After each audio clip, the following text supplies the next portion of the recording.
Nós aqui pregamos por tema, né? E nós falamos por aproximadamente um mês sobre o mesmo tema, né? E isso nós temos como prática, principalmente porque se você comparar o nosso culto com outros cultos, o nosso culto é rápido, né? Dura no máximo 1h30. Então, a palavra ela acaba sendo curta também. Por conta da palavra ser curta, nós pregamos a mesma palavra dividida por 4 domingos. Então seria uma mesma pregação. Mas para você não ficar aqui 2 horas, 2h30, nós pregamos a mesma pregação, não é a mesma palavra. É o mesmo tema, a continuação, como uma série que você assiste, nós pregamos no domingo, no outro domingo a continuação desse, e assim por diante. De forma que se você perdeu um culto, no outro você vai entender também porque nós damos aqui uma recapitulação. E nós estamos pregando, como está aí na projeção, o livro de Hebreus. O livro de Hebreus é um livro que está lá no Novo Testamento.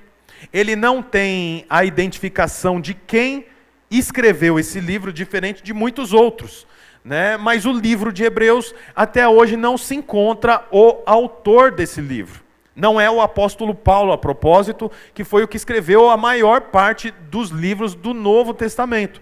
Apesar de nós não sabermos quem foi o autor do livro, nós temos muita clareza sobre o assunto que o livro trata. O livro de Hebreus, ele é escrito como uma carta para os hebreus que se converteram ao cristianismo e abandonaram as práticas do judaísmo, que é uma outra religião, que não acredita que Jesus Cristo é o Filho de Deus. Então, os judaizantes, eles são participantes de uma religião que acredita em Deus, acredita em Abraão, acredita na Bíblia até o Novo Testamento, até o fim do Velho Testamento, mas eles não acreditam na vinda de Jesus, e muito menos que Jesus é o remidor dos nossos pecados. Então, os hebreus que se converteram e abandonaram o judaísmo, agora são cristãos, mas eles estão enfrentando uma grande perseguição.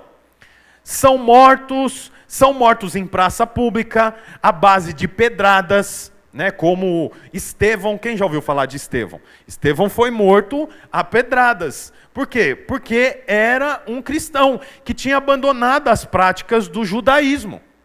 Então, por conta dessa grande perseguição, muitos hebreus convertidos ao cristianismo, que criam que Jesus era o remidor dos pecados, estavam recuando e voltando para as práticas do judaísmo, inclusive para proteger a própria vida e deixar de ser perseguido.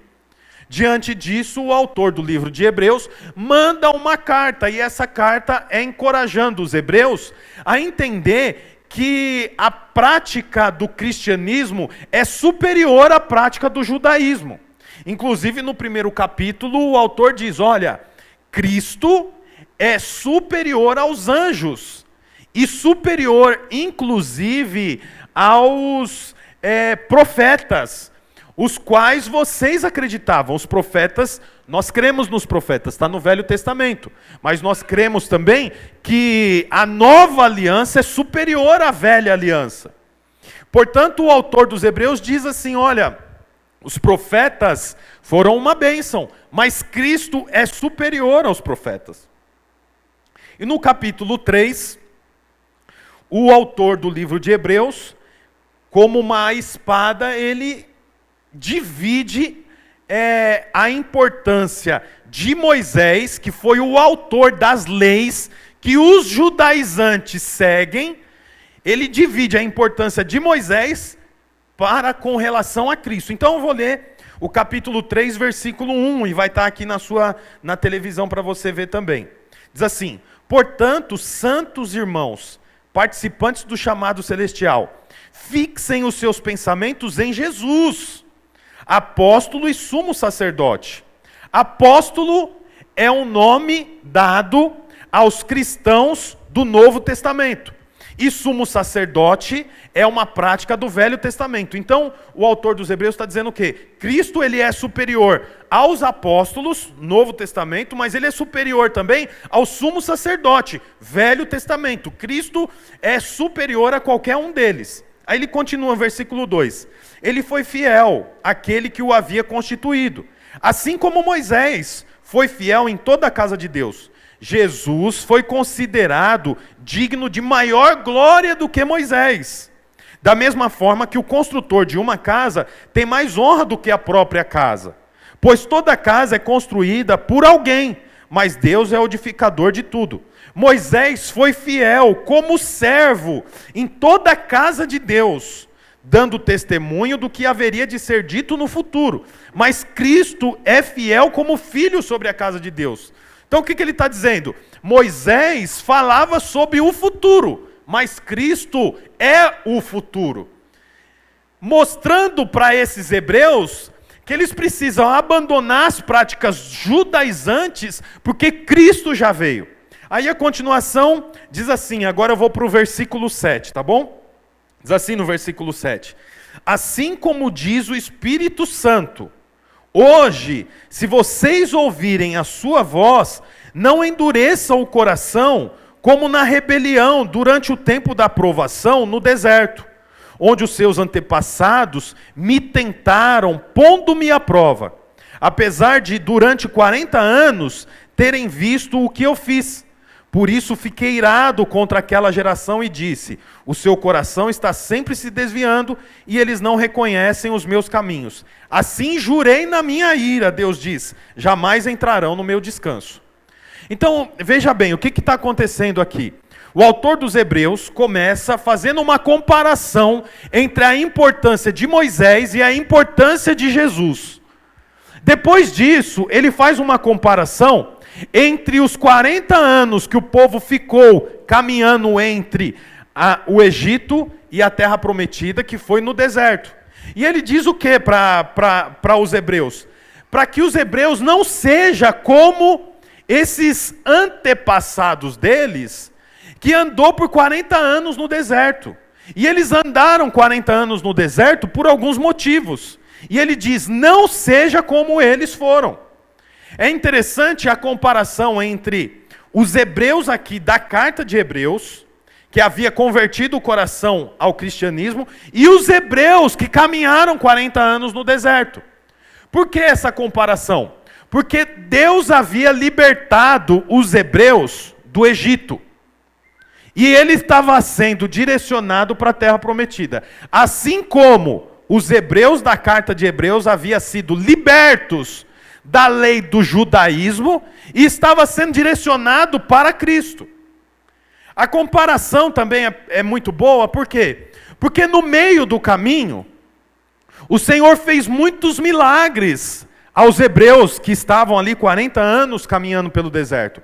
Como, por exemplo, o mar se abrir. O mar vermelho se abriu e eles passaram em terra seca, a Bíblia diz. Como, por exemplo, eles caminharem por alguns dias sem encontrar água, e então a Bíblia fala assim que os homens começam a reclamar, Moisés vai lá e toca numa rocha, e a rocha sai água e todos podem tomar água daquela rocha. Milagre.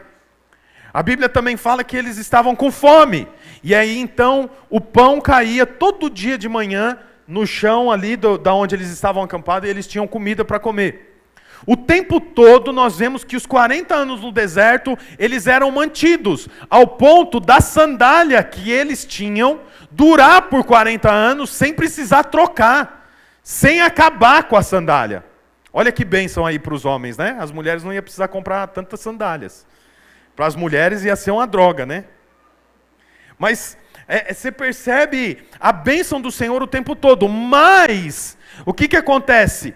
Os hebreus que saíram do Egito, tem um momento que eles agora despencam da fé para a incredulidade. E eles começam a reclamar da comida, eles começam a reclamar da liderança, eles começam a reclamar de Deus, eles começam a reclamar de tantas coisas. A Bíblia diz que o sol do deserto era forte, então tinha uma nuvem que cobria eles o tempo todo como um grande guarda-sol. Mas à noite era muito frio, então tinha uma coluna de fogo que caminhava junto a eles para que eles continuassem caminhando e estivessem aquecidos. Mas eles agora se rebelam contra Deus. E a Bíblia diz que a incredulidade entrou. Então eles até chegam a fazer ídolos de ouro e se dobram diante do ídolo de ouro, do bezerro de ouro, dizendo: esse é o Deus que nos tirou do Egito. Então você percebe que tudo vinha bem no deserto, até que a incredulidade encontra lugar no coração dos hebreus. Parecido com o que está acontecendo aqui no livro de Hebreus, no Novo Testamento. O Senhor operou milagres, o Senhor abençoou, o Senhor caminhou por 33 anos no meio deles, o Senhor fez milagres como o cego enxergar, o Senhor fez milagres como coxo andar, o Senhor fez milagres de uma mulher com mais de 10 anos que tinha uma hemorragia ser curada, e eles viram tudo isso. Mas nesse momento do livro de Hebreus, o que está acontecendo? A incredulidade entrou no coração deles. Tanto que, se você tiver uma Bíblia física aí, não sei se na Bíblia, no seu celular está escrito, mas os versículos do 7 até o 19, o nome desse grupo de versículos é advertência contra a incredulidade. Porque a incredulidade entrou agora no meio dos hebreus, mesmo que eles viram tantos milagres. E é engraçado que isso é muito parecido comigo e com você. Nós somos abençoados, o Senhor cuida de nós, o Senhor te abençoa em coisas pequenas como em coisas grandes. O Senhor te mantém numa crise financeira, numa crise política. O Senhor tem feito você prosperar e tem comida na sua casa e você tem saúde, mas diante de algumas provações, entra o que no nosso coração? A incredulidade. E eu quero mostrar para vocês alguns pontos da incredulidade aqui no texto que nós lemos no versículo, a partir do versículo 7. A Bíblia diz assim, ó: assim como diz o Espírito Santo, hoje, se vocês ouvirem a sua voz, não endureça o coração como na rebelião. É interessante que, você sabe, a incredulidade entra quando você deixa de ouvir a voz de Deus. Porque a Bíblia diz aqui, ó, assim como diz o Espírito Santo. Então o Espírito Santo está dizendo algo. Olha a próxima frase. Abre aspas, não abre aspas aí? Olha aí no texto. Assim como diz o Espírito Santo, 2 pontos. Aí o Espírito Santo vai dizer, o que o Espírito Santo diz? Hoje, se vocês ouvirem a sua voz, não endureça o coração. Portanto, o Espírito Santo, ele é o acesso para mim ouvir a voz de Deus. Esse é o primeiro ponto para você não cair na incredulidade. A Bíblia mostra, assim como diz o Espírito Santo. Ok, então o Espírito Santo diz. Mas o que o Espírito Santo diz? Aí tem a aspas aí, ó, no versículo 7. Hoje, se vocês ouvirem a sua voz não é a voz do Espírito Santo, é a voz de Deus. O Espírito Santo, ele é o acesso a você ouvir a voz de Deus. Portanto, se você lê a Bíblia sem ter o Espírito Santo, dificilmente você vai entender alguma coisa. Mas se você tem o Espírito Santo, quando você lê a Bíblia, você ouve a voz de Deus. Se você tem o Espírito Santo, quando você está, por exemplo, no Parque Cachoeira, fazendo uma caminhada, você ouve a voz de Deus. Quantas vezes eu já não estava lá correndo e eu ouvi o Senhor falando comigo? Você sabe, ouvir não é ouvir aqui no ouvido, como quando você conversa com uma pessoa, mas é ouvir no seu espírito, é dentro de você. Você está ali, por exemplo, caminhando, e aí o Espírito Santo diz assim para você: você viu como que você tratou a sua esposa na sua casa? Você não podia ter falado com ela desse jeito. Algumas pessoas pensam o quê? Isso é a minha cabeça. Isso é só uma coincidência. Não, isso é o Espírito Santo te conduzindo para ouvir o Senhor. E quando você ouve, você não cai na incredulidade. E a incredulidade faz você ficar andando em círculo. Gente que anda em círculo ocasionalmente, são pessoas que não creem naquilo que o Senhor fala. Sabia disso? Portanto, a Bíblia está falando aqui, não caia na incredulidade, ele está dizendo para os hebreus, e fique preso no deserto como seus antepassados. Por quê? Porque eles não ouviram o Senhor, e a consequência de não ter ouvido o Senhor foi um coração endurecido. É o que o texto diz, não endureça o coração. Quem ouve ao Senhor não tem o coração endurecido. Mas gente que não ouve a Deus, que não tem relacionamento com Deus, que não ora ao Senhor, que no dia mal, ao invés de dobrar o joelho e falar com o Senhor, vai para o boteco tomar cerveja, vai para a boca de fumo comprar droga, vai jogar futebol com os amigos no dia mal. No dia mal, você tem que buscar o Senhor, porque quando você busca o Senhor, o seu coração, ele é amolecido, e você tem condições de avançar e chegar em Canaã, na terra prometida, ao invés de ficar andando em círculo. A Bíblia fala aqui, não endureça o coração. Você sabe, gente que tem o coração endurecido, ele não sente compaixão. Compaixão é o poder de se colocar no lugar do outro. Gente que tem compaixão se coloca no lugar do outro, se coloca no lugar da esposa, se coloca no lugar do marido, se coloca no lugar do necessitado, se coloca no lugar da autoridade, se coloca no lugar das pessoas e sente a dor das pessoas. Mas gente que tem o coração endurecido se preocupa apenas com o próprio umbigo. Se você está bem, então está ótimo. Tá, mas e a pessoa que está do meu lado? E a minha família? Se eles não estão bem, como é que eu estou bem? Você sabe, o nome disso é coração endurecido. Gente que tem o coração endurecido não tem condições de ouvir a Deus, porque é uma conta matemática. Se eu ouço a Deus, é impossível de ter o coração endurecido. Portanto, a primeira marca da incredulidade é não ter disposição para ouvir o Senhor. E eu quero te fazer uma pergunta. Você tem disposição para ouvir o Senhor? Você separa tempo para ouvir o Senhor? Porque, olha, deixa eu te falar uma coisa. Veja bem, Deus é um Deus relacional. É o único Deus que desceu à terra e conviveu por 33 anos com o homem.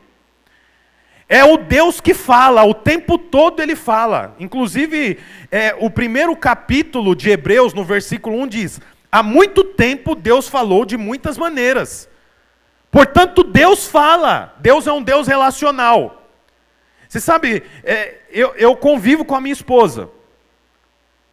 Nós dormimos juntos, nós almoçamos juntos, ocasionalmente também não almoçamos juntos, quando tem algum compromisso. Andamos no carro juntos, mas quando eu quero relacionar com ela, eu preciso separar tempo para isso. Aí sabe o que eu faço? Pego ela e nós vamos almoçar junto no Outback. Quem gosta do Outback aqui? Gosta, né? Todo mundo levanta. Será que é para levantar a mão?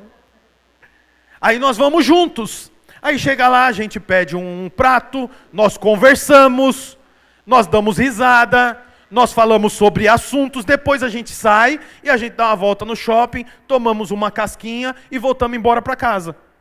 É o tempo que eu separei para relacionar com ela. Tá aí os outros momentos, as outras 24, as outras horas que eu estou junto com ela. Eu estou próximo a ela, mas eu não estou relacionando com ela. Quantos estão entendendo o que eu estou falando? Eu tenho uma amizade, por exemplo, com o Vitor Hugo. Então, eu vejo ele aqui, bato na mão dele. Mas se eu quero relacionar com ele especificamente, eu falo: Vitor Hugo, o que você vai fazer terça-feira, 5 da tarde? Ah, não sei, por quê? Vamos tomar um café junto na padaria Sonho Real? Aí eu relaciono com ele. Com Deus é igual. O tempo todo, você está na companhia do Senhor. Porque o Senhor não nos prometeu vida fácil, o Senhor nos prometeu companhia, não é isso que nós aprendemos? Portanto, eu estou na companhia do Senhor o tempo todo. Mas quando eu quero ter um tempo de relacionamento com Deus, eu faço o quê? Eu entro no meu quarto, tranco a porta, coloco uma canção no meu celular, e ali naquele tempo eu falo com Ele: Senhor, que bênção que o Senhor está me dando. E aí eu abro meu coração: Deus, estou tão triste. Estou tão preocupado com as minhas finanças, estou tão preocupado com a minha mente, estou tão preocupado com a minha condição, estou tão preocupado com a frequência com que eu tenho, sabe? Aí você abre o coração com Deus. Esse é o primeiro ponto para você não cair na incredulidade, porque se você, ouça o que eu vou te dizer, se você deixa de relacionar com Deus, se você deixa de ter tempo com Deus, se você deixa de falar com Deus, se você deixa de ter contato com Deus, daqui a pouco Deus é apenas uma porção mágica. Ele não existe realmente. Por que você está casado há 20 anos, 25 anos, 30 anos, 40 anos? Porque você tem relacionamento com a sua esposa e com o seu marido. Mas se você deixar de relacionar 3 dias, é igual uma briga, né? Você briga com o marido, briga com a esposa, fica um dia sem conversar, você sente falta, mas você, também foi ele que fez, foi ela que fez, não vou resolver isso. Passa 3 dias sem conversar, aí os dois são muito duros e fica aí 1 semana sem conversar. Já não faz mais tanta falta quanto no primeiro dia que você ficou sem conversar. 10 dias sem conversar, 15 dias sem conversar, 1 mês sem relacionar. Chega um momento que você fala o quê? Para que eu estou casado? Já não faz mais falta. É a mesma coisa o relacionamento com Deus. Fica sem relacionar com Deus 1 dia, passa, 2 dias, 3 dias, 1 mês sem ir no culto. Chega uma hora que Deus é só uma estátua. Jesus é só uma estátua pendurada em algum lugar com o braço aberto, mas ele já não tem mais significado. A incredulidade entrou. A incredulidade sempre entra quando não há relacionamento. A Bíblia está dizendo, não se torne incrédulo. O nome disso é advertência contra a incredulidade. E o que fez o povo ficar 40 anos no deserto? Incredulidade mesmo diante da bondade de Deus em todas essas circunstâncias. Eu vou continuar aqui porque tem outras marcas da incredulidade. Diz assim, não endureça o coração como na rebelião durante o tempo da provação no deserto, onde os seus antepassados me tentaram pondo-me à prova. Essa é outra marca da incredulidade. A incredulidade encontra espaço no seu coração quando você, ao invés de amar o Senhor, você fica colocando Deus à prova. Se Deus existe mesmo, por que tem tanta gente morrendo de câncer? Se Deus existisse mesmo, não era para, como o Murilo falou aqui, 2 aeronaves bater em 2 torres e morrer tanta gente. Se Deus existisse mesmo, por que eu tinha sido mandado embora do emprego? Se Deus é Deus e cuida da gente, por que minha mãe está doente lá? Por que meu parente morreu de Covid? O tempo todo está tentando o Senhor. Deixa eu te falar uma coisa aqui, Deixa eu dar uma gota de realidade para você. A gota de realidade é igual um chuveiro bem quentinho, e aí tem só um lugar que desce uma água fria, sabe? Isso chama realidade. As pessoas nascem, vivem e morrem. Tem alguns que morrem mais velhos e tem outros que morrem mais novos. Mas tudo nasce, vive e morre. Tem tantas pessoas que ficou paralisada porque um ente querido morreu. As pessoas morrem. Inclusive, deixa eu te falar uma coisa, você vai morrer. Uma hora a sua vida vai acabar. Você sabia disso ou não? Vai acabar. Outra dose de realidade, o dinheiro não compra todas as coisas. Inclusive o dinheiro não compra as coisas mais importantes que existem. Como, por exemplo, felicidade. Como, por exemplo, paz. Você sabe, olha, outra dose de realidade aqui. O dinheiro pode comprar a melhor cama, mas o dinheiro não pode te dar o melhor sono. Tem um monte de andarilho, um monte de gente que não tem onde dormir, que não tem onde morar, que dorme melhor do que quem tem cama king size da melhor qualidade. Mais uma dose de realidade, né? Depressão não cura com uma ida no shopping e uma compra muito cara daquilo que você quer, não compra. É outra coisa também, que tem um monte de gente miserável porque vive na miséria, que não tem depressão. Você já viu um predeiro não ter fome? Estou sem fome. Estou mal, hein? Não tenho fome, acabou a fome. Não tenho sono. O cara almoça 2 vezes. 10 da manhã e 12:30. Não é? E na hora que chega em casa, se bobear, dorme assistindo o Jornal Nacional e vai até o outro dia. E o rico? Não estou sem fome. Não como. Não, faz 3 dias que eu não como nada. Deito, não tenho sono. Por quê? Porque o dinheiro não compra um monte de coisa. Portanto, pare de ficar colocando Deus à prova por causa de circunstância. Deixa eu te falar uma coisa. Se você mede o amor de Deus com base na circunstância, você nunca vai conhecer o amor de Deus. Porque se tudo vai bem, você acha que por isso você é amado, e no dia que as coisas forem mal, aí você vai querer o suicídio, Deus te abandonou. Porque o amor de Deus não é medido circunstancialmente. Isso que acontecia com os hebreus na caminhada até chegar em Canaã. Saiu água da rocha, eles jogam água para cima, e eles cantam com tamborim, adoram ao Senhor, louvam ao Senhor. Caminharam 3 dias, estão com sede de novo. Aí eles encontram, isso é verdade, encontram um lugar que tem água. Vão todos correndo, chega lá, põe a água na boca, a água é amarga. O nome do lugar é Mará e Meriba. Mará e Meribá. Águas amargas. Aí o que eles falam? Deus nos abandonou. Era melhor morrer no deserto, era melhor morrer no Egito. Inclusive, Moisés, você trouxe a gente aqui porque lá no Egito não tinha catacumba para esse monte de gente, né? Você está em armação com um faraó. Aí a Bíblia fala que Moisés ora a Deus, o Senhor fala, pega aquele tronco de árvore e joga lá na cabeceira do rio. Do tronco de árvore para frente a água vai ficar potável. Aí Moisés vai lá, joga o tronco de árvore. Do tronco de árvore para trás, a água era amarga. Do tronco de árvore para frente, a água se tornou potável. Aí o que eles fazem? Aleluia, Deus é bom, Yahvé, e todo mundo dançando. E parece com você, parece comigo ou não?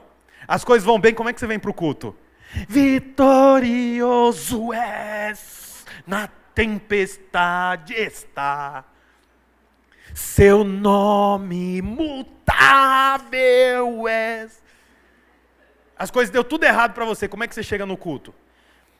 Vitorioso és, a tempestade está, seu nome imutável. Não é assim? É muito parecido. Fica pondo Deus à prova o tempo todo. Gente que põe Deus à prova fica andando em círculo. É o que a Bíblia está dizendo aqui.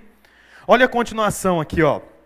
Por isso, fiquei irado contra aquela geração e disse, o seu coração está sempre desviando e eles não reconhecem os meus caminhos. São outras 2 marcas do incrédulo. O incrédulo está sempre se desviando. E ó, deixa eu te falar uma outra coisa aqui, mais uma dose de realidade aqui para você. Desviado não é o cara que você vê por aí andando na rua, que você conheceu ele quando vocês iam na igreja, na Assembleia de Deus, junto com seu pai, com a sua mãe. Agora você vê ele na rua e ele está bêbado, né? Bebo. Aí você fala, olha só, desviado. É isso aí, ó. É isso que dá o desviado. Porque a casa estava limpa e agora ficou vazia, tem 7 demônios. Aí você está com a sua esposa indo embora ali de carro. Aí você vê uma moça com muitos filhos, sem o pai. E aí você encontra ela e fala, oi amiga. Vocês estudaram junto na 6ª série. Tudo bem, tudo. E aí essas crianças, nossa, mas está tão difícil. Esse aqui, ó, é filho do... Você lembra do fulano, então? É o pai dele. Esse aqui, ó, é filho do... Você lembra, então? 4 filhos, cada um de um pai. Aí você cumprimenta, sai junto com o marido, de mão dada, e fala, coitada, né? Quando estava lá, estava tudo bem. Agora, olha que desviado, né? O diabo, ele é assim, né? Ele mata, destrói. E aí você julga aquelas pessoas. Ó, deixa eu te falar, não é só isso que é desviado, não. Está assim de desviado dentro da igreja. Inclusive, de repente, eu posso estar falando com algum desviado aqui. Sabe por quê? Porque desviado é quem perdeu o foco. Desviado é quem não tem mais objetivo. É que nem construir um muro. Você começa a construir um muro, e aí a linha está torta, então ficou 5 centímetros torto a linha daqui até lá. E aí o predeiro vai perdendo a mão, vai perdendo a mão, vai perdendo a mão. No final do muro você invadiu 70 centímetros do terreno da vizinha. Por quê? Porque desviou. Você sabe, o desviado, ele não necessariamente precisa estar alcoolizado, ele não necessariamente precisa estar dependendo de drogas, ele não necessariamente precisa estar na prostituição. O desviado pode vir para o culto todo domingo, com máscara, Covid, com roupa de crente, com fala de crente, com paz do Senhor amado, querido. Paz do Senhor amado, querido. Tinha um irmão lá na igreja que falava assim: Paz do Senhor abençoado, abençoado, Paz do Senhor abençoado. Tem todas as marcas de um crente, mas pode ser desviado. Por quê? Porque perdeu o propósito. Não sabe mais porque é pai, não sabe mais porque é mãe, não sabe mais porque oferta, não sabe mais porque precisa ser generoso, não sabe mais porque é importante ler livros, não sabe mais porque é importante levantar a mão para o céu, não sabe mais nada. Desviado. Vem para o culto todo domingo? Vem. Mas é desviado. Inclusive, deixa eu te falar uma coisa. Você sabe o melhor lugar para se esconder? Perto da luz. Porque se tem um canhão de luz virado para você e eu estou do lado do canhão de luz, você não me vê. Você vê só o canhão de luz. É ou não é verdade? Melhor lugar para se esconder é na luz. Portanto, vou falar um negocinho aqui para solteiras. Toma cuidado, solteiras. Está cheio de homem que vem para o culto para se esconder. Aí ele vem com uma conversinha mole e no final é sem vergonha. Está entendendo ou não? Sim ou não? Tem um monte de menina, o varão valoroso, solteiro, capitane da vida. Henrique Capitane da vida. Que vem linda, perfumada. Está só procurando um lugar para se esconder. Portanto, não se deixe levar pelas aparências. É como a Bíblia está dizendo aqui, ó, é desviado. Desviado por quê? Porque perdeu o propósito. Pode ter um desviado tocando um dos instrumentos aqui enquanto o povo adora a Deus? Pode.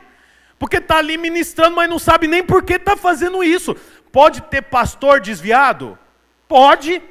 Por que pode? Porque o pastor pode ler a Bíblia, ele pode vir aqui pregar, mas ele pode estar desviado do propósito. Portanto, não pense que você é crente, eu nasci em berço cristão. Não significa exatamente nada. Tem um monte de gente que nasceu em berço cristão, que é o maior pilantra do mundo. Tem ou não tem? Tem, né? Vocês sabem. Aí a Bíblia fala aqui, ó, o seu coração está desviado e eles não reconhecem os meus caminhos. Olha que interessante, outra marca do incrédulo. Deus abençoa, Deus abre o mar, Deus faz sair água da rocha, Deus faz a codornizes vir para eles se alimentar delas, o Senhor abençoa o caminho, o Senhor guarda, o Senhor livra do mal, mas não reconhece o caminho. Quando você olha para si próprio, você fala, nossa, ainda bem que eu trabalhei o mês inteiro, porque o salário está aqui. Mentira do diabo, o salário está aí porque Deus está cuidando de você. Reconheça os caminhos do Senhor. Nossa, ainda bem que eu sou atleta, porque o coronavírus veio e ó, não aconteceu nada comigo. Bobagem. Reconheça os caminhos do Senhor, porque o incrédulo não reconhece os caminhos do Senhor. Olha, Deus abençoou, consegui comprar minha casa própria, mas também, ó, Deus sabe o que eu fiz. Tá, tem a parte do homem, mas não deixe de reconhecer os caminhos do Senhor, porque o incrédulo não reconhece os caminhos do Senhor. E para finalizar, a Bíblia diz aqui, versículo 11, põe o versículo 11 aí, olha esse versículo 11. Assim jurei na minha ira, isso é Deus falando, tá? Jurei na minha ira, jamais entrarão no meu descanso. Foi o que aconteceu com os 600 mil homens que saíram do Egito e estavam indo em direção à terra prometida. Morreram no caminho, não entraram no descanso do Senhor. Sabe por quê? Porque o descanso do Senhor é para filhos, descanso do Senhor não é para incrédulo. Incrédulo não tem descanso do Senhor. Pode ser dono de um prédio inteiro, pode morar no melhor apartamento de Curitiba, não tem descanso. Por quê? Porque o descanso é para os que creem. Descanso é para aqueles que creem no Senhor. A Bíblia está dizendo que eles caminharam por 40 anos. 40 anos sacrificando animais para agradar o Senhor. 40 anos participando dos cultos de Moisés. Moisés fazia o culto, todos eles estavam lá. 40 anos servindo e no final não entraram no descanso. Porque descanso não é para aquele que crê pelas metades. Descanso não é para aqueles que crê só na hora que dá para crer. Descanso não é para aqueles que crê quando tudo vai bem. Descanso é para aqueles que creem no Senhor, indiferente da circunstância. No dia mau, a minha fé continua sendo a mesma. No dia bom, a minha fé continua sendo a mesma. Esse é o lugar que o Senhor tem, o lugar de descanso. E deixa eu te falar uma coisa. Sabe por que o trabalhador deve ter pelo menos 30 dias de férias no ano? Para dar esperança para ele. Então, quando ele está muito cansado, ele fala, mas daqui 2 meses eu pego 15 dias. Não é assim? Aí você passou os 15 dias, você começa a trabalhar de novo pensando nos outros 15 dias. É assim ou não é assim? Porque o descanso dá esperança. Gente que não tem descanso não tem esperança. É por isso que o mundo vive sem esperança. Por quê? Porque não consegue ver o descanso do Senhor. Porque o descanso do Senhor não é para os incrédulos. O descanso do Senhor é para aqueles que creem, e creem no seu nome. Não os que creem em anjos, porque Cristo é superior aos anjos, diz o capítulo 1. Não para os que creem nos profetas, porque Cristo é superior aos profetas. Nem nos que creem em Moisés, porque Cristo é superior a Moisés. Nem aos que creem nos apóstolos, São Paulo, São Pedro, São João, porque Cristo é superior aos apóstolos. Há um descanso preparado para os que creem em Cristo. Vou encerrar aqui lendo o versículo 12.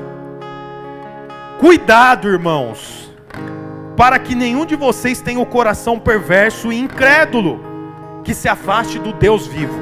É interessante aqui, porque fala Deus vivo. Deixa eu te falar uma coisa.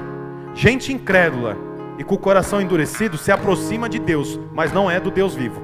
Se relaciona com um Deus morto. Tá entendendo? Gente crente que crê em Deus, vem para o culto, vive aí 20 anos indo para a igreja, mas crê parcialmente, relaciona com um Deus, mas nunca vai conhecer o Deus vivo, porque o Deus vivo é para aqueles que têm o coração amolecido. Crer no Deus vivo é para aqueles que não se deixaram levar pela incredulidade. Versículo 13, ao contrário, encorajem-se uns aos outros todos os dias durante o tempo que se chama hoje, de modo que nenhum de vocês seja endurecido pelo engano do pecado, pois passamos a ser participantes de Cristo, desde que, de fato, nos apeguemos até o fim à confiança que tivemos no princípio. Por isso é que se diz, se hoje vocês ouvirem a sua voz, não endureça o coração como na rebelião. Portanto, irmãos, o dia da oportunidade se chama hoje. Você pode ter vivido uma vida de incredulidade até ontem, mas o dia da oportunidade se chama hoje. E se amanhã você ler esse mesmo texto, amanhã tem uma nova oportunidade para você, porque o dia da oportunidade se chama hoje. E se por um acaso você não deixou que essa palavra entrasse no seu coração, e você lê esse texto na terça-feira, o dia da oportunidade se chama hoje. Todos os dias, eu e você temos oportunidade para abandonar a incredulidade e crer no Deus vivo. Todos os dias. Portanto, é indesculpável não crer no Senhor. É por isso que aqueles que não creem não têm espaço com Cristo, não têm espaço no céu. Aqueles que não creem vai para o inferno. Por quê? Porque é indesculpável. Todos os dias tem oportunidade, porque o dia da oportunidade se chama hoje. O dia da oportunidade se chama hoje. Eu queria que você ficasse de pé no seu lugar.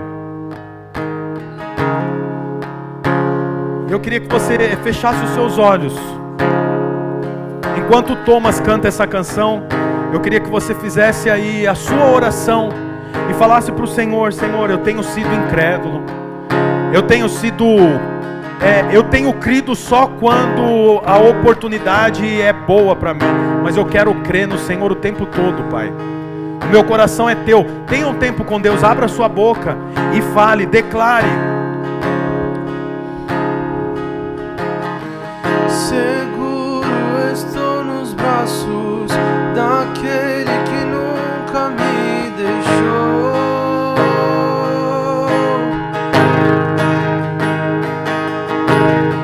Seu amor perfeito sempre esteve repousado em mim. E se eu passar pelo vale, não acharei conforto em teu amor, pois eu sei que és aquele que me guarda, me guarda. E em teus braços é o meu descanso. E em teus braços é o meu descanso. E em teus braços é o meu descanso. E em teus braços é o meu descanso. Em teus braços. E em teus braços é o meu descanso. E em teus braços é o meu descanso. E em teus braços é o meu descanso. E em teus Aleluia. braços. Senhor, nós oramos aqui, Pai, nós declaramos que o Senhor é o nosso descanso, Pai. Quebra, Pai, em nome de Jesus, toda a incredulidade. Coloca a mão no seu coração agora. Fala para o Senhor: Senhor, quebra a incredulidade, Pai. Senhor, a minha fé está no Senhor, a minha fé não está no dinheiro, a minha fé, Pai, não está em mim mesmo, no meu autoconhecimento, Pai, mas a minha fé está no Senhor. Por isso eu declaro, Pai, eu declaro que o Senhor é o meu Deus. Eu declaro, Senhor Jesus, que todas as minhas fontes estão no Senhor. Você pode dizer isso? Você pode dizer isso? Fala: Senhor, todas as minhas fontes estão no Senhor. Todas as minhas fontes estão no Senhor. Diga isso, repita isso. Fala: Senhor, todas as minhas fontes estão no Senhor. Em nome de Jesus, Pai, nós declaramos que o nosso coração é teu, Pai. Nós declaramos, Pai, que nós não seremos como aquele povo no deserto, um coração endurecido. Nós não somos aqueles que põem o Senhor à prova, Pai, mas nós somos aqueles que cremos no Senhor no dia bom e cremos no Senhor no dia mau. Cremos no Senhor no dia bom e cremos no Senhor no dia mau. Em nome de Jesus, Pai, nós declaramos a vida de Deus sobre cada um que está aqui, Pai. E em nome de Jesus que nós possamos vencer para a honra e glória do Seu nome. Amém. Amém, irmãos. Você pode aplaudir o Senhor? Aleluia, aleluia. Quero abençoar a sua vida, que você possa, em nome de Jesus, orar sobre isso. Ore sobre isso. Leia os textos de Hebreus. A semana que vem nós vamos pregar provavelmente sobre Hebreus capítulo 4. Leia na sua casa. Se você tiver dúvida, envie no Instagram do Casarão, no meu Instagram, para a gente responder as perguntas, né? E em nome de Jesus, que você possa ser do time dos que creem no Senhor acima de qualquer circunstância. Eu abençoo a sua vida, abençoo o seu retorno para casa, a sua semana. Declaro em nome de Jesus as bênçãos do Senhor sobre você. Declaro em nome de Jesus que mal algum chegará à sua tenda, como diz o Salmos 91.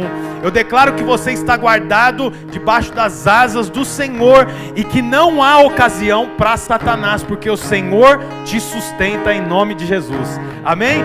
Deus abençoe você. Hoje nós temos o culto às 18h30. Se você quiser, envie um amigo para cá, convide uma pessoa para estar junto com a gente. E domingo que vem nós estamos aqui novamente, tá bom? Se você quiser fazer uma oferta exclusivamente para a festa das crianças, procure o Renan. Se você quiser também trazer um doce a semana que vem, traga alguma coisa, uma caixinha de paçoca, de bala, salgadinho, pipoca, para que a gente possa fazer os kitzinhos e abençoar as crianças, tá bom? Deus abençoe a todos, bom retorno para suas casas.